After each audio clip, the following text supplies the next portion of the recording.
आखिर क्यों इंसान इतना गिर जाता है? अब उनके सामने भी शर्मिंदा हूँ, अपनी वालदा के सामने। सर मुझे तो हैरत है कि मुझे खड़ा करके गोली मार दी जाए, हमने अच्छा नहीं किया सर।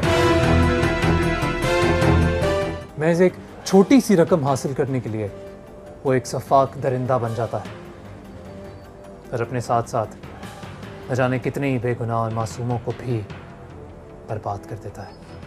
इसमें साथ सर हमारे साथ यानी कि एक और भी पीछे आदमी थे सर, जो सही सरगुना थे सर, मेन जिनके पास हम लोग रहते थे, उनका सर ये जद्दी पुश्ती काम है।